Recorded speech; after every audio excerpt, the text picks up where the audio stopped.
اس لیے اس دن مجھ پہ کثرت سے درود پڑھا کرو۔ فَإِنَّ صَلَاتَكُمْ مَعْرُوضَةٌ عَلَيَّ، اس لیے کہ تمہارا درود مجھ تک پہنچایا جاتا ہے۔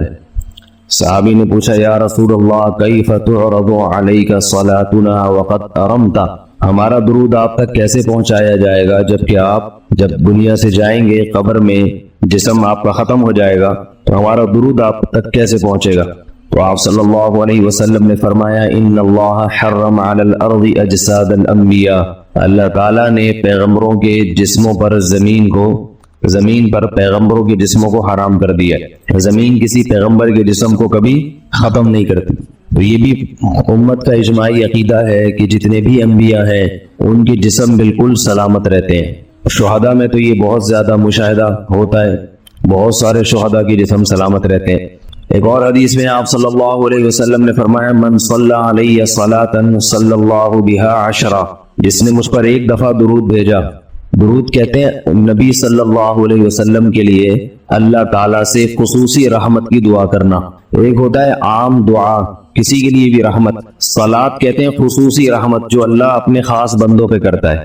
اس لیے صلات کا جو لفظ ہے نا، یہ درود اور صلات یہ پیغمبر کے علاوہ کسی کے لیے جائز نہیں ہے، کیونکہ یہ صلات خاص کس کے خاصہ ہے؟ یہ پیغمبروں کا۔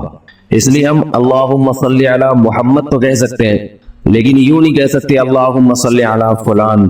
تو وہ صلی جو ہے نا، صلات یہ خاص قسم کی رحمتیں ہوتی ہیں جو اللہ پیغمبروں پر بھیجتے ہیں۔ کبھی قرآن میں آتا ہے اولئک علیہم صلوات من ربہم ورحمہ، کہ جو لوگ صبر کرتے ہیں ان پر اللہ کی خصوصی رحمتیں بھی ہیں اور رحمت بھی ہے۔ تو پتہ چلا صلات اور رحمت میں فرق ہے۔ صلات اعلیٰ قسم کی رحمتوں کو کہتے ہیں۔ تو آپ صلی اللہ علیہ وسلم نے فرمایا جس نے میرے لیے ایک مرتبہ رحمت کی دعا کی، درود شریف پڑھا میرے لیے، تو اللہ اس پر 10 رحمتیں بھیجتے ہیں۔ اور جمعہ کے دن زیادہ فضیلت ہے درود شریف پڑھنے کی۔ البتہ یہ جو جمعہ کے دن میں حدیث مشہور ہے کہ 80 سال کے گناہ معاف ہوتے ہیں جمعہ کے دن درود پڑھنے سے، یہ حدیث سند کے لحاظ سے کمزور ہے۔ لیکن یہ جو میں نے حدیث پڑھی کہ جمعے کا دن سب سے بہتر دن ہے، فَأَكْثِرُوا عَلَيَّ مِنَ الصَّلَاةِ فِيهِ، لہذا اس دن مجھ پہ کثرت سے درود پڑھا کرو، یہ بالکل صحیح حدیث۔ جمعہ کے دن درود شریف کی اضافی فضیلت ہے۔ آج چونکہ جمعہ کا دن ہے اس لیے میں نے کہا کہ اس بارے میں تھوڑی سی بات کروں۔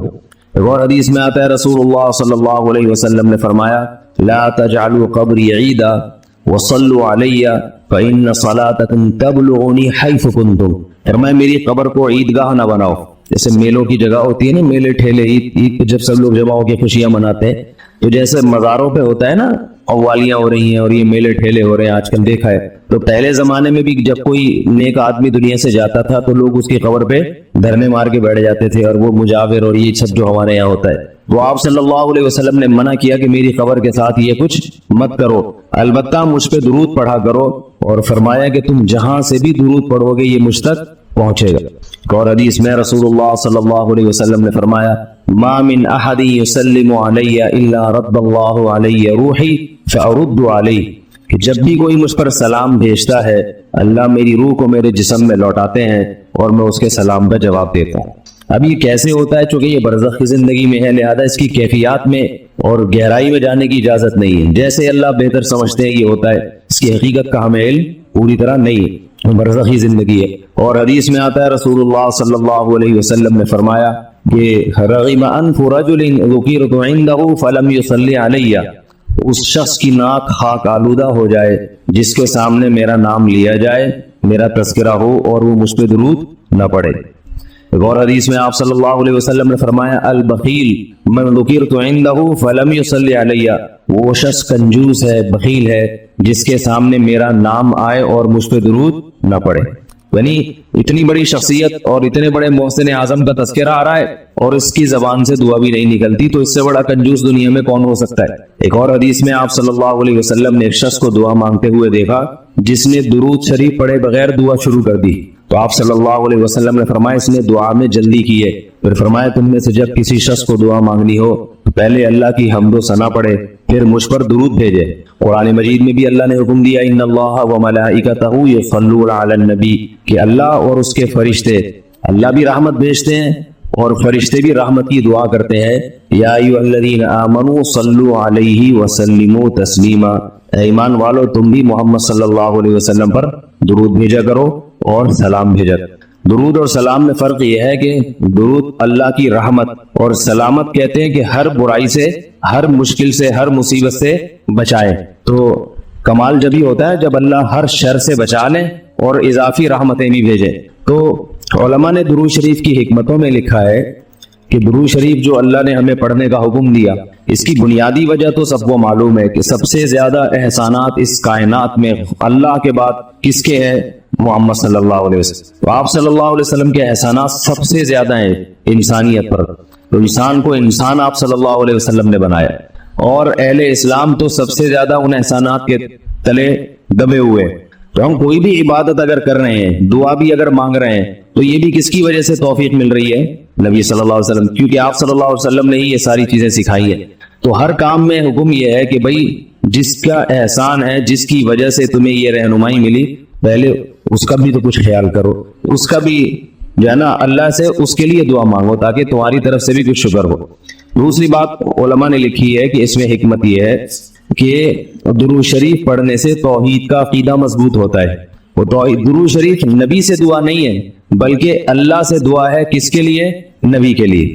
ابھی دیکھو ایک میرے پاس ویڈیو آئی، کلپ آیا، کسی خاتون نے کہیں خودکشی کی ہے، شادی شدہ خاتون بچوں والی، وہ 5ویں بلڈنگ سے بچوں کو بھی پھینک دیا، خود بھی چھلانگ لگا دی۔ یہ ویڈیو وائرل ہوئی، نیچے لکھا ہوا ہے حکومت کو برا بلا کہا ہے کہ دیکھو گورنمنٹ نے غربت مہنگائی اتنی کر دی ہے جس کی وجہ سے یہاں تک نوبت آ گئی کہ عورت اپنے بچے کو مار رہی ہے۔ ہائے ہائے ہائے، مجھے اتنا غصہ آیا جس نے ویڈیو بھیجی۔ میں نے کہا گورنمنٹ کو تو برا کہو لیکن یہ موقع نہیں ہے، اس عورت کو برا کہو۔ یہ اتنی بڑی کیسے ہو گئی، اس کو روٹی نہیں ملی ہے، اس کے بچے اتنے بڑے بڑے کیسے ہو گئے؟ ہوس ہے ہوس، لیبل غربت مہنگائی کا لگا دیا۔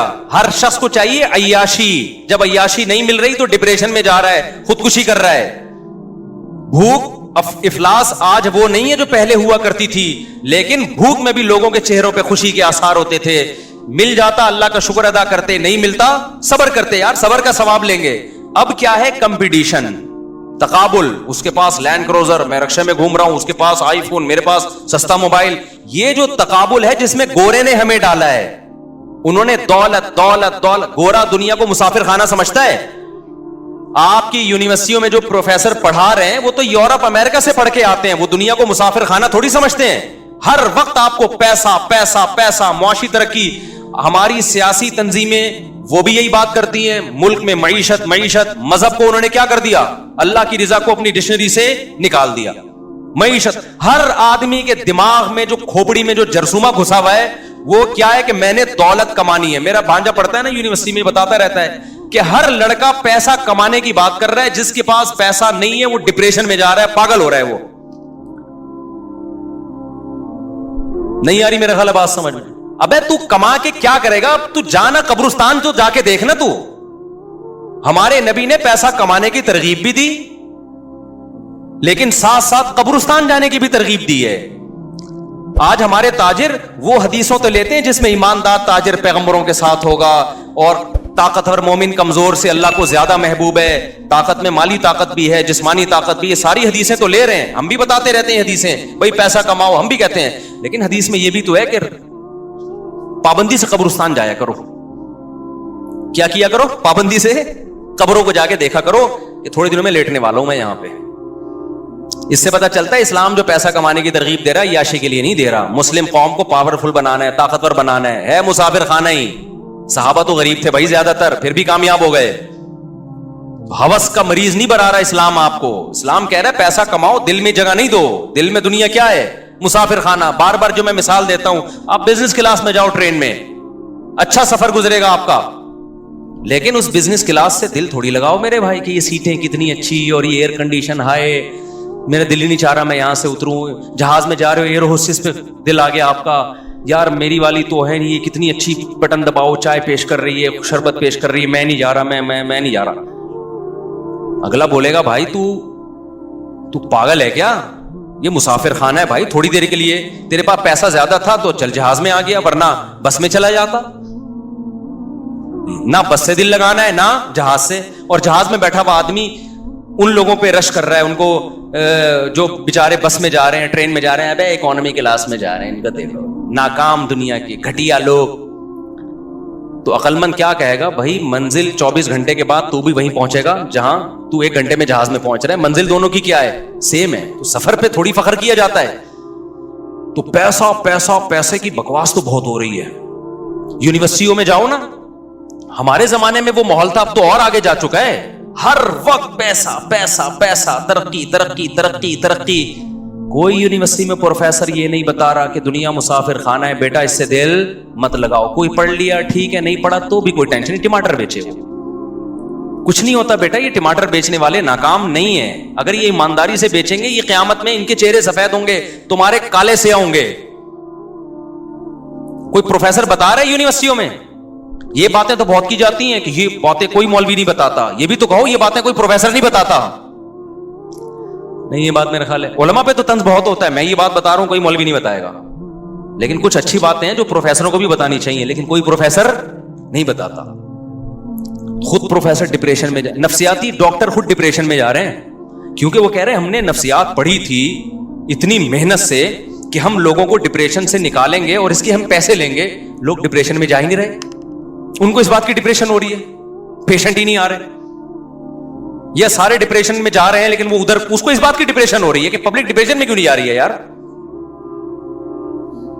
نہیں بھی ہو رہی تو ہوگی نا اس بات کی اس کو. اگر بالفرض نہیں ہو رہی تو کسی ڈاکٹر کو اگر ڈپریشن کے مریض نہ ملے تو وہ تو اسی پہ ڈپریشن میں. میں نے یار پڑھا ہوا سارا میرا برباد ہو گیا. میرے پاس آئے گا, میں کہوں گا کوئی بات نہیں, ٹماٹر بیچ یار, تو ٹھیلا لگا, تو نے نفسیات پڑھی ہے اور کوئی تجھے نفسیات کا پیشنٹ نہیں مل رہا, یا مل تو رہے لیکن وہ تو ان کا علاج نہیں کر پا رہا, وہ کہنے پھر بھی ٹھیک نہیں ہو رہے, ہم نہیں آ رہے, یا تجھے تمہاری مرضی کی فیس نہیں دے رہا, تو تم یہ کام چھوڑ کے کیا لگاؤ, ٹماٹر بیچو.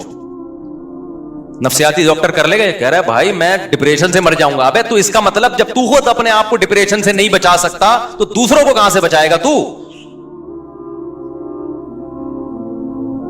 اصل ڈپریشن سے بچانا یہ نہیں ہے کہ ٹماٹر والے کو لینڈ کروزر میں ڈال دو, پھر تو سارے ڈپریشن سے نکلیں گے.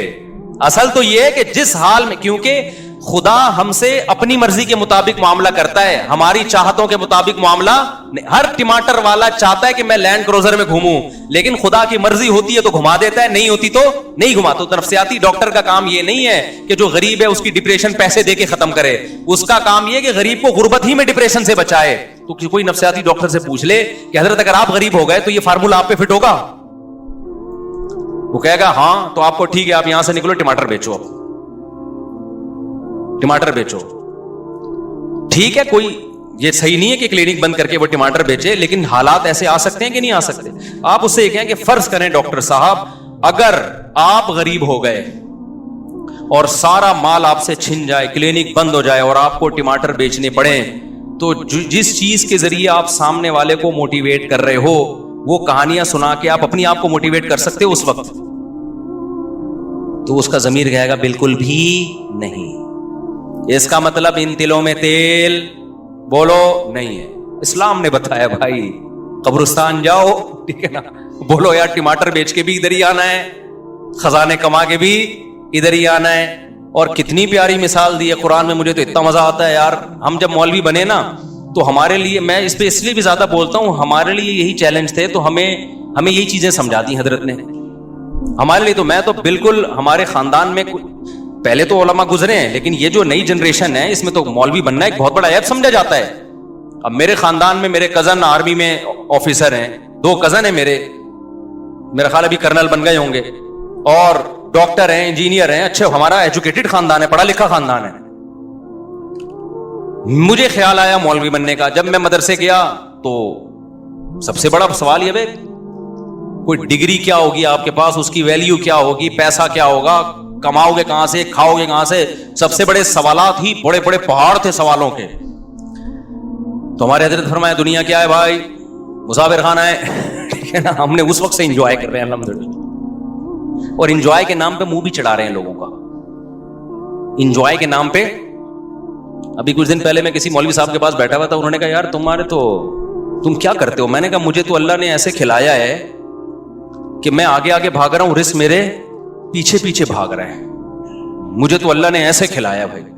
ہم نے تو ابھی تک اللہ کا شکر ہے مولوی بنتے ہوئے بھی غربت نہیں دیکھی. آپ کہہ سکتے ہو شاید جب میں مولوی بن رہا تھا مدرسے میں 8 سال, تو کروڑوں روپے مجھے گھر سے جیب خرچی ملتی تھی. میں جب بتاتا ہوں نا اپنے پرانے حالات کہ میرے پاس اس کے پیسے بھی نہیں تھے، اس کے پیسے بھی نہیں تھے، اس کا مقصد یہ نہیں ہوتا کہ میں اس وقت اپنے آپ کو غریب سمجھتا تھا.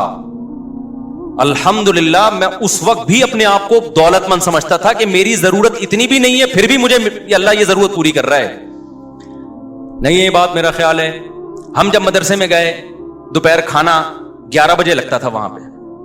میں سوچتا تھا کہ یار میرے تو یہ بھی اوقات نہیں تھی کہ مجھے دوپہر کھانا ملے. کھانا کیا کر رہا ہے، مل رہا ہے مجھے اور مزہ بھی آ رہا ہے کھانے میں. تو اللہ نے میری یہ ضرورت، حالانکہ اس کھانے کے ہم پیسے بھی جمع کراتے تھے، میرے والد صاحب پیسے دیتے تھے اس کھانے کے. یار اللہ مجھے کھانا کھلا رہا ہے، حالانکہ میں جاب نہیں کر رہا، میں تو پڑھ رہا ہوں، پھر بھی مجھے تو ایک وقت کا کھانا. یہ سوچ سوچ کے خوش ہوتا تھا کہ میں 20 سال کا ہو گیا، 18 سال کا ہو گیا، اس وقت تو مجھے چاہیے تھا کہ میں اپنا خود کماؤں، لیکن میری ذمہ داری میرے ابا پورا کر رہا ہے. بھائی وہ کھانے کے پیسے جمع کرا رہا ہے اور ہم فری پاکٹ میں کیا کر رہے ہیں، کھا رہے ہیں. اس پہ خوش ہوتا رہتا تھا میں. نہیں آئی میرا خیال ہے بات. آج کسی نوجوان کو روزگار نہ ملے، ابا پراٹھے بھی کھلا رہا ہوگا نا، کھمبے سے جا کے چپکے گا ہائے روزگار. ابے تو روزگار نہیں ہے، تیری بیسک ضرورت تو بہرحال پوری ہو رہی ہے نا. میری بیسک ضرورت تھی اس وقت کہ مجھے 2 ٹائم کا کھانا چاہیے تھا، اور 18 سال 20 سال میں بھوک بھی ٹائٹ لگتی ہے آدمی کو. مجھے 2 ٹائم کا کیا چاہیے تھا، کھانا.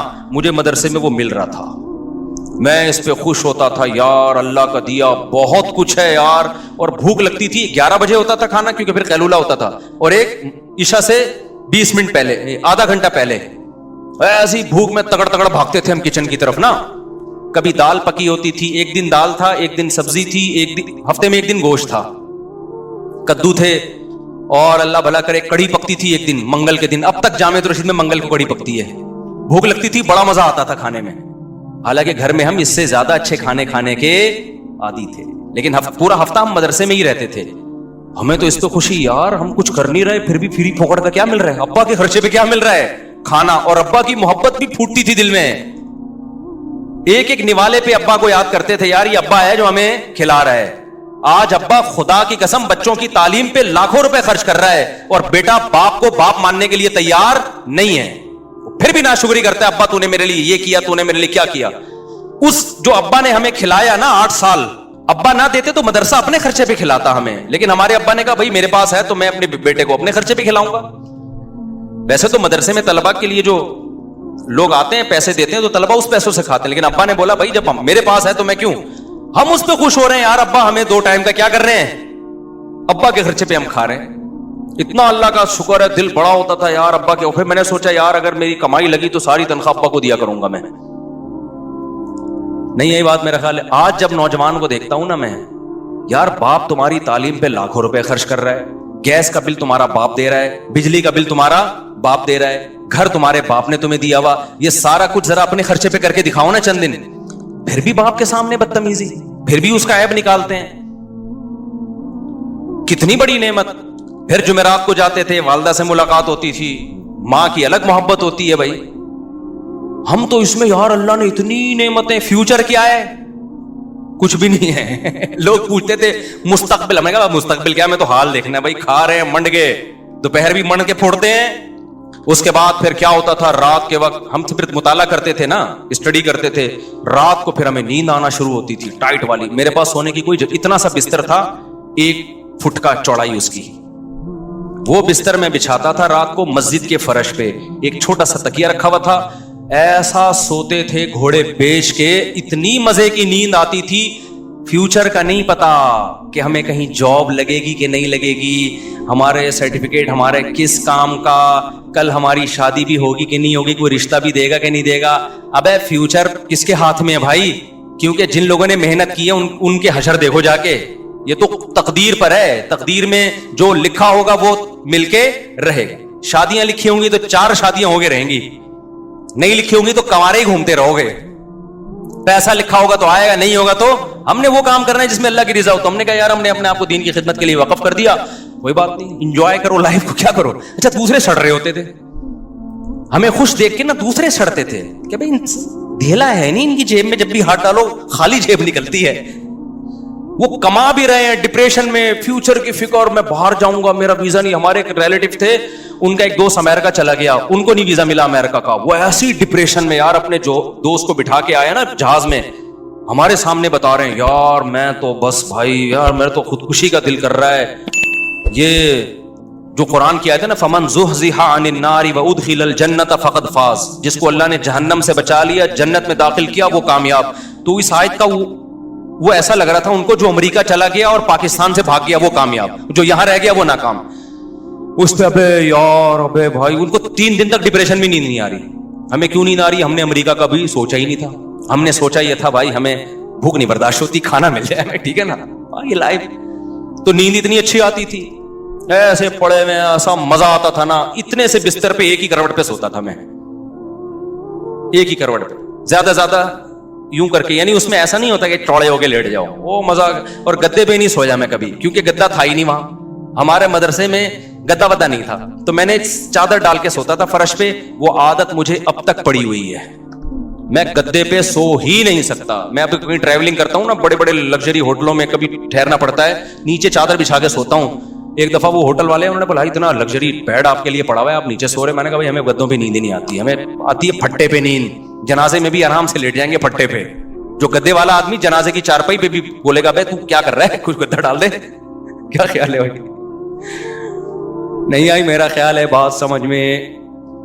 پھر استاذوں سے ڈانٹے کھاتے تھے، اس کا اپنا مزہ تھا. ہم نے یہ سنا ہوا تھا بھائی استاذ کی ڈانٹ کیا ہے، جیسے کھیتی کے لیے پانی. تو انسلٹ محسوس نہیں کرتے تھے ہم، ڈپریشن میں نہیں جاتے تھے. آج کوئی بڑا کسی چھوٹے کو ڈانٹ دے ڈپریشن میں جائے، میری انسلٹ کی ہے، میں یہ انسلٹ برداشت نہیں کر سکتا، تو ڈپریشن ہوگی نا. ہم نے سنا تھا بھائی بڑے اگر ڈانٹتے ہیں تو یہ آپ کی آخرت کی ترقی کے لیے بہتر ہے. ایسے ایسے ڈانٹے کھائیں استاذوں نے، کہا تم یہ ہو تم یہ ہو. ہم نے کہا جی حضرت ہم تو ہیں ایسے، ٹھیک ہے نا. کوشش کرتے تھے کبھی زبان نہ چلے. تھوڑی سی بےزتی تھوڑی دیر کے لیے محسوس سی ہوتی تھی، اس کے بعد جب مراقبہ کرتے کہ یار یہ تو بڑے ہیں ان کا حق بنتا ہے. اور ہم نے بڑوں سے یہ سنا تھا بھائی استاذ کی جتنی ڈانٹ کھاؤ گے نا اتنی زمین زرخیز ہوگی، اتنا اللہ دین کا کام لے گا. بدتمیزی نہیں کرنا استاذوں سے. تو کوشش کی کہ نہیں کریں. تو الحمدللہ آج اس کی برکت بھی دیکھ رہے ہیں اپنی آنکھوں سے. وہ استاذ محبت کرتے ہیں. اگر ہم زبان چلاتے جیسے کالجوں میں ہو رہا ہے، ٹیچر کچھ بول دے آگے سے اسٹوڈنٹ کھڑے ہو کے کچھ بول دیتا ہے تو بدتمیز بنتا ہے نا انسان. تو بڑوں سے بھائی بدتمیزی نہیں کرنی. تو ہم نے تو اتنی اچھا مزے کی بات آپ کو بتاؤں، ابھی جو عیاشی ہے وہ تو میں نے بتائی نہیں مدرسے میں. ابھی تو میں نے آپ کو بتایا جو 2 ٹائم کے کھانے کی ضرورت پوری ہو رہی تھی. عیاشی جس کے زرداری نے خواب بھی نہیں دیکھے ہوں گے، وہ عیاشی ہم نے مدرسے میں کی ہے. اور یہ میں دل کی کیفیت بتا رہا ہوں، اوپر سے نہیں کہہ رہا. وہ عیاشی کیا تھی؟ کبھی کبھار لسی بھی جا کے پیتا تھا میں. جیب خرچی ملتی تھی ابا کی طرف سے بھی، بھائی بھی الگ سے دیتے تھے. تو میرے پاس اضافی جیب خرچیاں 2 بھائی میرے دیتے تھے اور 1 ابا، تو 3 جیب خرچیاں میرے پاس الگ سے آ گئی تھی. اس سے میں کیا کرتا تھا، کبھی لسی پی رہا ہوں، کبھی سٹے سے مراد چائے، ہم اس کو سٹا کہتے تھے پیار سے، چائے پی رہا ہوں. پھر ہمارا دل کرتا تھا یار یہ مدرسے کا کھانا سبزی کھا کھا کے ہم تھک گئے، جا کے ہوٹل کا قیمہ کھانا چاہیے. ایک بڑا زبردست ہوٹل تھا، وہ وہیں چند دوست مل کے اس سے قیمہ بنواتے تھے. ہم ایسا مزے کا قیمہ لگتا تھا یار وہ ہمیں. پھر کیا ہوتا تھا، پھر تھوڑے سے غیر قانونی کام بھی کرتا تھا میں مدرسے میں. سب بچے کرتے ہیں تھوڑے تھوڑے تو چلتا ہے نا. وہ یہ تھا کہ ہمیں اجازت نہیں تھی کہ 4 بجے مدرسے سے باہر جانے کی، کیونکہ عصر تک پڑھائی کا ٹائم تھا. اس میں ہم یہ کرتے تھے کہ چھپڑ میں نکل کے نا چرسیوں کے ہوٹل میں چائے پی کے آتے تھے. ہوٹل بہت گندا تھا، وہاں بھی پابندی تھی یہ گندے غلیظ ہوٹل میں نہیں جانا آپ لوگوں نے. اب اچھا ہوٹل دور بھی ہے اور وہ عصر کے بعد جائیں گے، عصر تک کا انتظار کون کرے گا. چھپڑ میں چپکے سے نکلے پتلی گلی سے استاذوں سے نظر بچا کے، اور خوف کے ساتھ وہاں بیٹھ کے چرسیوں کے ساتھ کپ دھلوا کے چائے پی رہے ہیں. غیر قانونی کام، اور چھپڑ میں آ رہے ہیں. اس کا اپنا مزہ تھا خدا کی قسم. کیونکہ جب آدمی غلط طریقے سے چائے، ویسی کون سی اچھی چیز ہے، غلط طریقے سے چائے پیتا ہے نا، اس کو جرم کا احساس ہو. اس چائے کا مزہ آج تک ہمیں اب تک نہیں آیا، کیونکہ احساس ہوتا تھا غلط کر رہے ہیں. تو یہ بھی ایک مزہ ہے بھائی.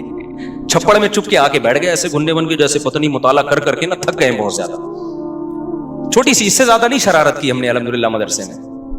تو اس کو ہم سمجھتے تھے کیا ہے عیاشی. ہمارے دوست تھے، ہم ان کے ساتھ کیا کرتے تھے، ایک دور جو ہے نا ریڈی پہ کلیجی بناتا تھا بڑی ٹائٹ. وہاں جانا بھی انلیگل تھا، گورنمنٹ کی طرف سے، مدرسے کی طرف سے پابندی تھی. اب ہمارے پاس پیسے ہوتے تھے یار، کچھ تو کھائے نا باہر جا کے. تو ہم کیا کرتے تھے، چھپڑ میں نکل کے ایسے منہ پہ رومال ڈال کے وہ کلیجی والے سے ریڈی میں کلیجی بنوائی، چھپڑ میں بیٹھ کے کھایا اس کو. بڑی مزے کی بناتا تھا وہ، ایسا مزہ آتا تھا. آپ کہہ سکتے ہو مفتی صاحب غریب خاندان کے ہو گئے آپ بہت زیادہ، اس لیے آپ کو کلیجی کھانے میں مزہ آ رہا ہے. میں نے اپنے خاندان کا انٹروڈکشن آپ کو پہلے کروا دیا. اس کا خاندان سے تعلق نہیں تھا، ہمارے گھر میں سب کچھ تھا کھانے پینے کو. 200 گز کا بڑا گھر تھا ہمارے ابا کا. اور خاندان کا بھی میں نے انٹروڈکشن کروا دیا. اصل میں جو مفتی رشید احمد صاحب ہمارے شیخ تھے نا, انہوں نے بتایا تھے دنیا کیا ہے, مسافر خانہ. لہذا ہمیں اس میں ریڑھی کی کلیجی بھی بڑی مزے کی لگ رہی تھی, اور دکان کی لسی کا ہمیں مزہ آ رہا تھا, اور چرسیوں کی چائے کا ہمیں. اچھا اس ہوٹل میں بڑے مزے تھے.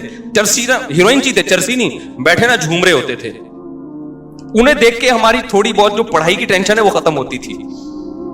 یہ جو میں بیانات میں اتنا ہیروئنچیوں کا, چرسیوں کا تذکرہ کرتا ہوں نا, کیونکہ میں نے اس ہوٹل میں بہت دفعہ ہیروئنچیوں کے ساتھ بیٹھا ہوں. اللہ کا شکر ہے لگایا نہیں ہم نے کبھی. ہم وہاں جا کے پہلے اپنے کپ دھلواتے تھے کہ ابے ایسا نہ ہو کہ تو وہ تو مجبوری تھی نا, دور جانے کی اجازت نہیں تھی ہمیں. اجازت تھی لیکن ٹائم پہ, ہم تو غیر قانونی ٹائم پہ جا رہے تھے. تو وہاں ہیروئنچیوں کو ہم دیکھتے تھے, کوئی ادھر گر رہا ہے, کوئی ادھر گر رہا ہے, ایسی ایسی باتیں پھینک رہے ہیں یار, اس کو انجوائے کرتا ہے آدمی. خدا کی قسم فیوچر کا کچھ پتا نہیں تھا. یہ بھی نہیں پتا تھا کسی مدرسے میں بھی ملازمت ملے گی کہ نہیں ملے گی.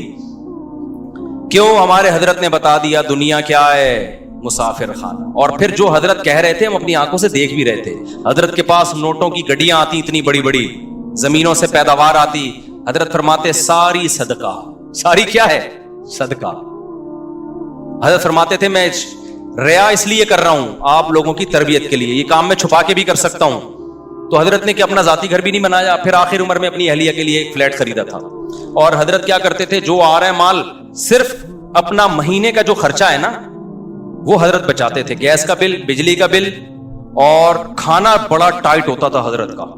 ناشتے میں سیب, ہاف بوائل انڈے, اور پھر دوپہر کا کھانا, رات کا کھانا, وہ بڑا لگژری. لباس لگژری, لیکن حد ہوتی ہے نا ایک چیز. ہر چیز کا جو منتھلی خرچہ ہے وہ رکھا. باقی حضرت کہتے ہیں میں گنتا نہیں کہ لاکھ روپے, کروڑ روپے, ارب روپے, سارے کیا فی سبیل اللہ. مسافر خانہ ہے بھائی, نکالو. نہیں ہے ہمارے خیال بات سمجھ میں. کھایا اچھا, کیونکہ مسافر خانہ ہے تو اگر بزنس کلاس میں چلے جاؤ تو اچھی بات ہے نا, کیا خیال ہے. لیکن دل نہیں لگایا. بزنس کلاس میں آپ کو چیزیں مل رہی ہیں, آپ نے جیبوں میں ڈالنا شروع کر دی کہ میں منزل پہ لے گیا. ابے بھائی یہیں کھاؤ پیو, ہلکے پھلکے ہو کے منزل پہ چلے جاؤ. سمجھ تو ہم دیکھ بھی رہے تھے حضرت کو کہ جو کہہ رہے مسافر خانہ ہے تو سمجھ بھی رہے ہیں. اور جس دن حضرت کا انتقال ہوا, مدرسے کے گھر سے حضرت کا جنازہ اٹھائے. حضرت کا اپنا ذاتی گھر نہیں تھا. ہم نے کہا حضرت اچھے رہ گئے کہ جتنا آیا صرف ضرورت کا رکھا, اور اتنا رکھا جس سے لائف اچھی گزر سکے. حضرت کے گھر میں ایئر کنڈیشن بھی تھا, حضرت کے گھر میں مہنگے مہنگے عطر تھے, وہ سب حضرت کے پیسوں کے خریدے. بہت سے ہدیے بھی آتے تھے, اور حضرت کا لباس بہت اچھا, پگڑی بہت اچھی, اور ہر چیز بہت اسٹینڈرڈ. گاڑی ایسی خاندانی کہ آپ کی سوچ ہوگی. وہ میں بتاتا ہوں نا, کویت کے شہزادے سے گاڑی خریدی تھی. ہر چیز اچھی. بچانا نہیں ہے کیونکہ مسافر خانہ ہے. نہیں ہے یہ بات. تو جو آ رہا ہے نکال رہے ہیں, جو آ رہا ہے کیا کر رہے ہیں, نکال رہے ہیں. تو جب حضرت کا انتقال ہوا ہم نے کہا بھائی یہ خوش قسمت ہے. کیا خیال ہے؟ اب واقعی پتہ چل گیا یہ کیا تھا, مسافر خانہ. ہم نے جنازہ اٹھایا, وہی ہم نے جنازہ پڑھایا, ہم نے خود اپنے ہاتھوں سے دفنایا, اور ہمیں یقین ہو گیا بھائی واقعی یہ کیا ہے. بولو مسافر خانہ ہی. اچھے رہ گئے جو آخرت کے لیے بھیج دیا. نبی صلی اللہ علیہ وسلم گھر تشریف لائے نا, حضرت عائشہ سے پوچھا کہ کچھ کھانے کو ہے. فرمایا کہ کچھ ہدیے میں کچھ گوشت آیا تھا, کوئی سیری وغیرہ آئی تھی, تو یہ رہ گیا ہے, یہ باقی ہے, باقی سارا میں نے صدقہ کر دیا. یار غربت کتنی تھی, اس میں صدقے ہو رہے ہیں. اور آج جو کھمبوں سے لٹک رہا ہے نا بے روزگاری میں, خدا کی قسم وہ اس غربت کا تصور نہیں کر سکتا جس غربت میں صحابہ رہے ہیں. اچھا اس زمانے میں جب میں پہلی حدیث مکمل کر دوں, نبی نے فرمایا کہ عائشہ گھر میں کچھ ہے, انہوں نے فرمایا یا رسول اللہ یہ تھوڑا باقی رہ گیا, باقی صدقہ. آپ نے فرمایا جو صدقہ کیا وہ باقی رہ گیا, یہ ختم ہو جائے گا. اصل باقی وہ رہ گیا جو کیا کر دیا ہے, صدقہ. مسئلہ سارا یہ ہے کہ نہ نفسیاتی ڈاکٹر دنیا کو مسافر خانہ سمجھنے کے لیے تیار ہے, گورا تو ویسے ہی نہیں سمجھتا, نہ ہم سمجھنے کے لیے تیار ہیں, تو ڈپریشن تو میرے بھائی ہوگی. نسوا اللہ فانساہم انفسہم. اللہ کہتا ہے جو اللہ کو بھولے گا نا, میں سب سے پہلے اسے اپنا آپ بھلاؤں گا. وہ اپنے فائدے کی چیزیں بھول جائے گا, ہوس میں دولت کے پیچھے بھاگے گا وہ پاگلوں کی طرح, اور اس سے ریلیشن کیا ہوں گے, ختم. جب آپ گھسیٹنے کی فکر کرتے ہو اس سے محبتیں ٹوٹتی ہیں, جب دیتے ہو تو محبتیں بڑھتی ہیں. حاتم تائی کا نام لوگ محبت سے لیتے ہیں نا, دیتا تھا, لیتا تھوڑی تھا لوگوں سے. ہمارے نبی کے ہاتھ پہ کتنے عرب کے بڑے بڑے سردار اس بیس میں مسلمان ہوئے کہ ہم نے ان کو ایسا سخی دیکھا اتنی غربت میں. یہ واقعی اللہ کے نبی ہیں, یہ دنیا کو واقعی مسافر خانہ سمجھتے ہیں. تو وہ کیا بات کر رہا تھا, ایک دم ذہن سے نکل گئی. ہاں تو میں عرض کر رہا تھا کہ پتہ نہیں ایک بات دماغ میں آئی تھی, واقعہ آیا تھا, وہ دماغ سے ہی نکل گیا. تو یہ جو بے روزگاری میں خودکشیاں ہو رہی ہیں، بے روزگاری نہیں ہے، یہ عیاشی کے شوقین ہیں. ہاں میں بتا رہا تھا کہ جب ہم ایسی ہمارے حالات تھے نا کہ مدرسے میں ایک دن ٹائم پہ دال کھا رہے ہیں، رات کو کڑی کھا رہے ہیں، ٹھیک ہے، وہ بڑی مزے کی کڑی ابھی بھی ہوتی ہے، بڑی ٹائٹ کڑی ہوتی ہے. تو اس وقت مالدار لوگ مجھ سے آ کے پوچھتے تھے کہ حضرت پیسوں کی بڑی ٹینشن ہے، ڈپریشن میں جا رہا ہوں، بے روزگاری ہے. میں ان سے پوچھتا تھا کہ آپ کتنا کما لیتے ہو مہینے کا؟ اتنا کماتا ہوں. میں نے کہا جس سے ٹینشن کا علاج لینے کے لیے آئے ہو نا، وہ اس کا خواب میں بھی تصور نہیں کر سکتا. ایک دفعہ کیا ہوا، جو سبزی والا نہیں میرے پیسے لے کے بھاگ گیا تھا، میرے والد صاحب کی ساری وراثت میں نے 3-4 لوگوں کو پیسے دیے، کوئی داڑھی والا، کوئی نمازی، کوئی محراب. جب میرے والد صاحب سے مجھے وراثت ملی اور اچھی خاصی ہم بیٹھے بیٹھے مالدار بن گئے. ہمارے ابا نے بنائی بھی ہمارے لیے تھی اسپیشل کہ میرے بچوں کا میرے بعد کیا ہوگا. نیک باپ یہ سوچتا ہے نا. خدا کی قسم ماں باپ سے بڑا نا کسی کا کسی پر احسان نہیں ہے. یہ اتنا مقدس رشتہ ہے کہ باپ اور ماں جو ہے نا وہ اپنے آپ کو گھلا کے اولاد کے لیے فکر کرتے ہیں، اور آج یہ اولاد ماں باپ کی قدر نہیں کرتی. مجھے جب پتہ چلتا ہے نا فلاں نے اپنے باپ کے سامنے زبان چلائی یا ماں کے سامنے زبان چلائی، مجھے بہت افسوس ہوتا ہے. اپنی بیوی کو دیکھا کرو یار، ان بچوں کو کیسے پالتی ہے وہ. چھوٹا بچہ 1 سیکنڈ کے لیے ماں کی جدائی برداشت نہیں کرتا. آپ بچپن میں ماں کے اتنے محتاج تھے، 1 سیکنڈ کے لیے ماں کی جدائی برداشت نہیں ہوتی، چپکا رہتا ہے ماں کے ساتھ، ایسے چیختا ہے. اور بڑے ہو کر کیسے بھولتا ہے، بڑے ہو کر کیسے بھولتا ہے. ایک کیس آیا میرے پاس، ایک خاتون نے کہا کہ میرا شوہر نا 2-2.5 مہینے کے لیے اپنی ماں کو میرے گھر لے آتا ہے، یہ 4 مہینے کے لیے، مجھے بڑی تکلیف ہوتی ہے. میں نے کہا خاتون آپ کا جب بیٹا ہوگا جس کو آپ اتنی تھا اس کا بیٹا اتنی محبت سے پال رہی ہو، وہ بیوی سے اس طرح وفا کرے کہ اس کی ماں کو ضرورت ہے بیٹے کے ساتھ رہنے کے لیے، اور وہ کہے کہ نہیں میں نے اپنی ماں کو نہیں رکھنا، آپ پہ کیا گزرے گی؟ ماں خود سوچ لیا کرے نا میں اپنے بیٹے سے کتنی محبت کرتی ہوں. اگر یہ میرا بیٹا بڑے ہو کر بیوی کو مجھ پہ ترجیح دینا شروع کر دے تو میرے دل پہ کیسے آرے چلیں گے. تو یہ سمجھ میں آ جائے گی عورت کی کہ یار کتنا بڑا اللہ نے ماں کا حق رکھا ہے. عورت اپنے اوپر رکھ کے نہیں سوچتی. اور ہمارا کلچر، ہمارے اسکالرز، وہ سب آج اولادوں کو ماں باپ کے خلاف کر رہے ہیں. سوچ نہیں سکتے آپ ماں باپ کے کتنے احسانات ہیں، بھول جاتا ہے انسان. تو میں پتہ نہیں کیا بات کر رہا تھا. یہ ہاں ماں باپ تو کوشش کرتے ہیں نا بھائی، ہمارا سب کچھ. ہمارے ابا نے بھی کوشش کی کہ یار میں جاؤں تو یہ، خاص طور پر میں اور میرا چھوٹا بھائی مولوی بن رہے تھے، انہوں نے کہا یار یہ تو کچھ کمانے دمانے کے ہیں ہی نہیں، تو ان کے لیے تو کچھ کر کے جاؤ. لو ابا بہت کچھ کر کے گئے، لیکن اللہ نے بتا دیا ملے گا وہی جو تمہاری تقدیر میں لکھا ہوا ہو. ابا نے ہمیں اتنی وراثت دے دی. ہم نے اب جب میں مولوی بن چکا تھا وراثت بھی آ گئی. اب ہمیں کیا ہوا، شادی بھی میری ہو چکی تھی، اس کے بعد وراثت ملی. میں نے کہا اب دماغ میں خیالات، اب تو چونکہ اللہ نے دیا ہے اب میں کیا بنوں گا، بزنس مین. اب ادھر سے بندہ آیا، مفتی صاحب سنا ہے آپ کے پاس بہت پیسے ہیں. اچھا میں تخصص کر چکا تھا تو لوگ مجھے مفتی صاحب کہنا شروع ہو گئے تھے، فتوی کا جو ہوتا ہے نا نصاب. میں نے کہا جی فرمائیے کیا کام ہے.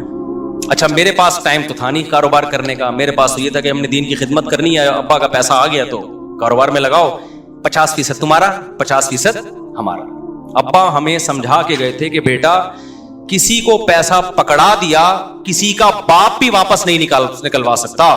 اور پھر یہ بھی کہتے تھے یہ بات تمہاری سمجھ میں اس وقت تک نہیں آئے گی جب تک بھگتو گے نہیں، کیونکہ چکنی چپڑی باتوں میں آ جاؤ گے. اور وہی ہوا. ابا سمجھا کے گئے، بہتوں کے ہم نے نہیں دیے، لیکن بہتوں نے داڑھی پکڑی. ابے بھائی مفتی صاحب یہ بزنس ہے، یہ پرانی گاڑی خریدی ریپیئر کر کے بیچی، 10 تیرے 10 میرے، میٹنگ شروع. الحمدللہ اللہ کا بڑا فضل ہوا. ایک دن آیا کہ بس میں اس پہ خوش تھا کہ جو ڈبہ ہے نا اس میں آٹا رکھا ہوا ہے، صبح پراٹھے کے پیسے الحمدللہ ہیں، اور ایسا دیوالیہ ہوا ہے نا، اور سارے نیک لوگوں نے. تو آخر میں جو مجھے چونا لگا کے بھاگا ہے نا، جس نے سب سے بڑا نقصان کیا، وہ کہتا تھا، میں اسے کہتا یار میرا بڑا نقصان ہوا ہے، لوگوں کو پیسے دے کے، بڑی داڑھیوں والے بھی دیکھے، اور بعض ایسے بھی دیکھے جن کے تبلیغ میں وقت لگے ہوئے ہیں, بعض ایسے بھی دیکھے جو یوں کرتے ہیں, بعض ایسے بھی دیکھے جن کا بڑا چلتا ہوا بزنس. بھائی میں تو کہتا ہے اصل میں خاندانی آدمی سے کبھی آپ کا مفتی صاحب واسطہ نہیں پڑا. یہ وہ تھا جو سب سے بڑا چونا لگا کے بھاگا تھا. یہ وہ تھا جس نے ایسی ڈس دی کہ اس کے بعد کاروبار گیا ختم, بالکل ہی زیرو پہ. تو یہ کہتا تھا اصل میں ایکچولی مفتی صاحب مسئلہ یہ ہے کہ آپ کو خاندانی آدمی کبھی ملا نہیں ہے. پھر اس نے واقعات کے 28 لاکھ میرے پاس تھے, میں نے پہنچا دیا, وہ پتہ نہیں کہاں سے فون. تو بالآخر ہم نے دینا شروع کیا, اس نے کما کے دینا شروع کیا. میں تھوڑے دنوں میں 2 مہینے میں مالدار ہو گیا. اچھا, اور مجھے یقین آ گیا اب لوگ آ رہے ہیں مفتی صاحب تھوڑا ہمارا پیسہ بھی لگوا دو, اتنا زبردست بندہ ہے یار یہ. جاؤ ایسے تھوڑی, سمجھ رہے ہو. میں کہا ایسے تھوڑی بھائی, ہمارا ریلیشن ہے, ہمارا کیا ہوگا اس میں. خیر میں نے کچھ لوگوں کے لگوا دیے, میرا کوئی کمیشن نہیں تھا, میں نے لگوا دی. پھر جو ہوا وہ آپ سب کے میں بیان میں سنا چکا ہوں. اچھا پیسہ اتنا لا کے دے رہا تھا کہ میری سمجھ بھی نہیں آ رہا کہ میں گاڑی کرولا کا نیا ماڈل لوں یا شیراٹ کا پرانا ماڈل لوں. میں اس چکر میں گاڑی اور الحمدللہ نہیں لی, ورنہ بیڑا ہی غرق ہو جاتا. سمجھ رہے ہو کہ نہیں سمجھ رہے. اب ہوا یہ ہے کہ وہ صاحب جتنا دیا تھا نا اتنا واپس لے کے غائب. وہ دن آج کا دن اس اسٹیمپ پیپر پہ اس کے انگوٹھے لگے ہوئے تھے بہت سارے, کیونکہ جب ہم پیسے دیتے تھے میں کہتا بھائی شریعت میں حکم میں لکھو بھی. اس نے کہا لکھ لو. میں نے کہا شناختی کارڈ, نے کہا یہ شناختی کارڈ. میں نے کہا انگوٹھا بھی لگاؤ, انگوٹھا بھی لگا دیا. تو 3-4 سال تک میں وہ انگوٹھے لے کے گھومتا رہا ہوں. کچھ بھی نہیں ملتا بھائی ان انگوٹھوں سے, شناختی کارڈ سے, اسٹیمپ پیپر سے. سمجھ رہے ہو, بندہ مل بھی جائے تو کچھ نہیں کر سکتے آپ. آپ یہی کرو گے پولیس کو بتاؤ گے, پولیس کیس چلے گا, کہ کچھ بھی نہیں ہوتا پاکستان میں, تو سوال ہی پیدا نہیں ہوتا. یا بدماشوں سے چترول لگواؤ گے آپ, پھر بھی نہیں نکلے گا. آدھا بدماش لے جائیں گے کہ ہم نے جو نکلوایا ہے تو ہمارا بھی تو کمیشن بنتا ہے. تو کچھ بھی نہیں. جب پیسے دیے تو اسی دن سے انا للہ و انا الیہ راجعون پڑھ لیا کرو. اچھا, میں جو اصل واقعہ بتا رہا تھا کہ میں بالکل زیرو پہ آ گیا اور میرے 2 گھر بھی تھے. تو مجھے چند سیکنڈ کی ٹینشن ہوئی ہے, چند سیکنڈ. جب میں گیا نا, میں نے دیکھا بندہ تو تالا لگا کے بھاگ گیا, ایک دم ایک تھوڑا سا دھچکا لگا. اس کے بعد اللہ کا شکر ہے وہ دن آج کا دن مجھے دوبارہ ٹینشن نہیں ہوئی. کیوں؟ ہم نے کہا یہ تو غریبی میں ملے تھے بھائی وراثت کے, ٹھیک ہے نا.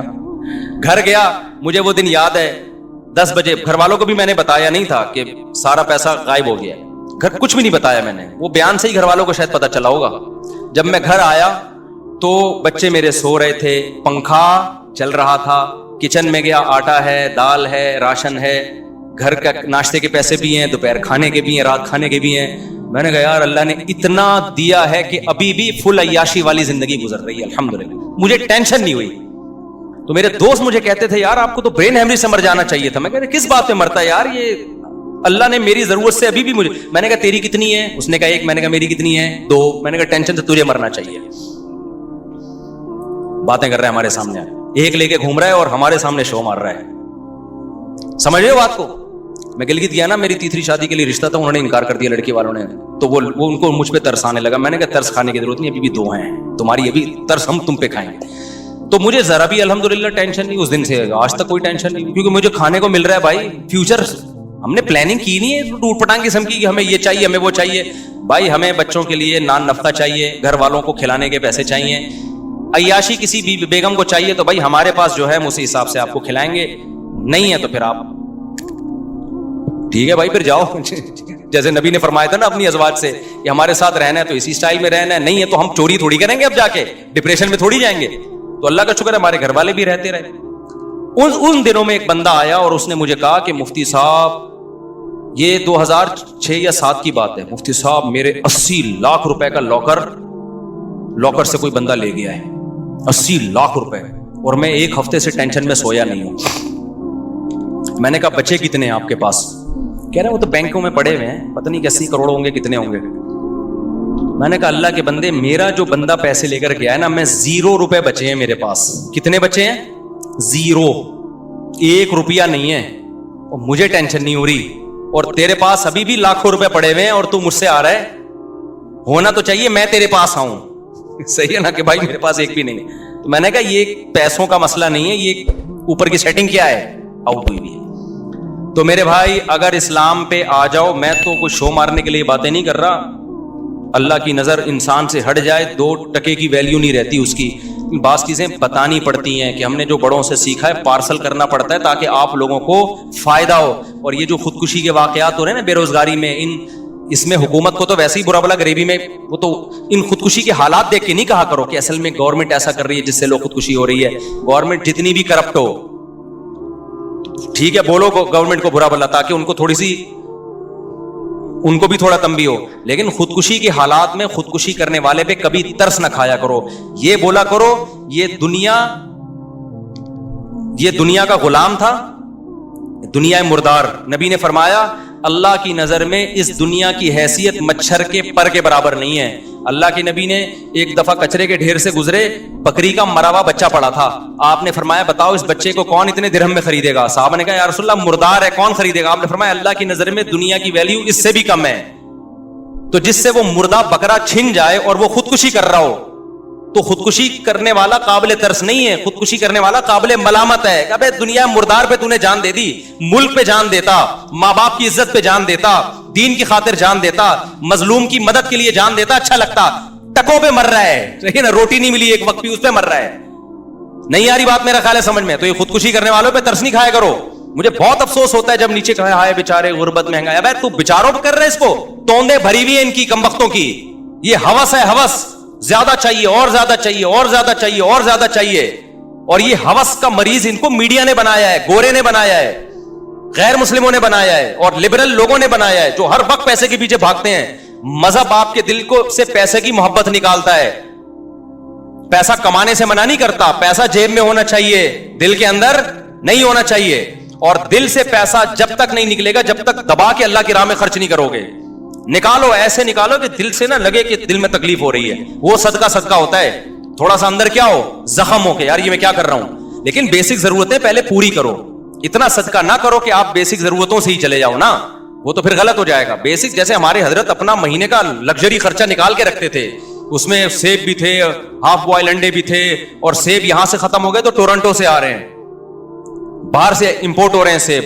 اور لباس, خوراک, گیس, بجلی, جو بھی بنیادی خرچے ہیں وہ پہلے, اس کے بعد پھر کچھ. میں پھر بھی آپ سے کہتا ہوں جمع بھی کرو, آپ بچوں کے لیے بھی بناؤ, لیکن صدقہ خیرات بھی تو کرو نا. جب آپ صدقہ خیرات کرو گے, اپنی مرضی سے مال کو نکالو گے, تو پھر کسی دن نکل گیا تو غم نہیں ہوگا. وہ کام ہوگا جو آپ پہلے سے کر رہے ہو. ابے کیا ہو گیا, آپ ہزاروں لاکھوں روپے صدقہ کرنے کے عادی ہو, کسی دن ڈاکو نے ہزاروں لاکھوں چھین لیے تو آپ کہو گے یہ تو ہم خود سے کرتے رہے بھائی, یہ کام ڈاکو نے کر دیا تو کیا بڑا کام ہو گیا, ٹینشن نہیں لگا. تو دنیا مردار کی محبت میرے بھائی نکالنی پڑے گی آپ کو کائنڈلی, اس کے بغیر بات بنے گی نہیں. اور وہ جو میرا ٹاپک تھا وہ وہیں رہ گیا کہ نارمل کون ہے, ایب نارمل کون ہے, ٹھیک ہے نا. تو اسلام ہی آپ کو نارمل بناتا ہے, باقی ساری تحریکیں آپ کو ایب نارمل بنا رہی ہیں.